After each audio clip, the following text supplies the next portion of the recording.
This is Vozinha. 6 weeks ago, almost nobody knew his name. He had no club, 50,000 followers.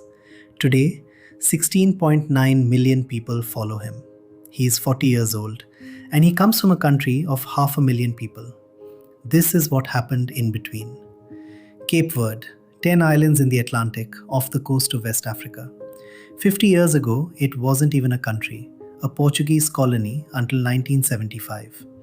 It is so small that much of its football is played by the sons and grandsons of emigrants raised in other people's countries. And it had never, once, been to a World Cup. They call them the Blue Sharks, a team of part-timers and diaspora kids coached by a man who once played for them himself. Nobody gave them a chance. But they won their qualifying group, ahead of Cameroon, a country 20 times their size. And on the 14th of October 2025, the same year Cape Verde turned 50 years old, in their own little stadium in Praia, they beat Eswatini 3-0. And they qualified. The second smallest nation ever to reach a World Cup. Only Iceland was smaller. Their opening game was against Spain, the champions of Europe. For 90 minutes, Spain threw everything at them. 27 shots, 7 of them on target. And one man kept out every single one. He denied Oyarzabal, he denied Laporte, he denied Ferran Torres, who then hit the crossbar. When the whistle went, it was 0-0, a clean sheet against the best team in Europe. And around the world, people started asking the same question: who is that goalkeeper? Then they drew with Uruguay, then they drew with Saudi Arabia. And when the group stage ended, the impossible had happened. They were through, the smallest country ever to reach the knockout stage of a World Cup. So who is he? His name isn't even Vozinha, it's Josimar. His father wanted to name him after an Argentine who won the World Cup in 1986. Cape Verde wouldn't register a foreign name. So instead, they named him after a Brazilian who lit up that same tournament. A boy born from a World Cup. He grew up on the island of São Vicente, raised by his grandparents, and the older boys used to bully him. When it got too much, he would run home crying to his grandmother. So they gave him a name to mock him, Vozinha. It means little grandmother. That is the name the whole world now knows. And for most of his life, that road went nowhere. For years, Vozinha was an electrician. He wired buildings by day and played football when he could. He didn't sign his first professional contract until he was 26.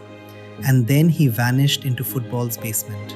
Moldova, Cyprus, Slovakia, Angola, leagues you have never once watched. For 15 years, nobody was looking. And then, at 40, the whole world finally was. Because of what he did, he is now in the history books. At 40, he became only the third goalkeeper in the entire history of the World Cup, over 40, to keep more than one clean sheet. The other two names on that list?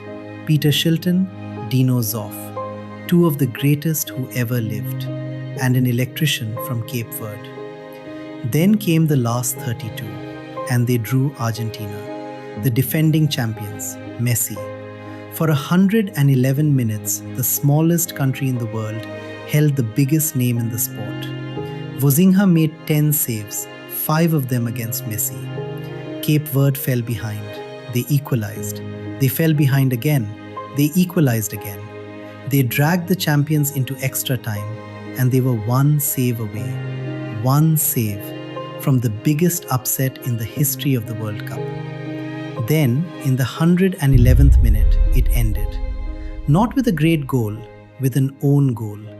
A header of a Cape Verde defender into their own net.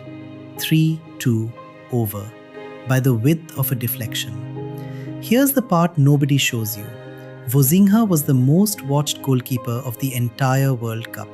16.9 million people. Back home, tourism exploded.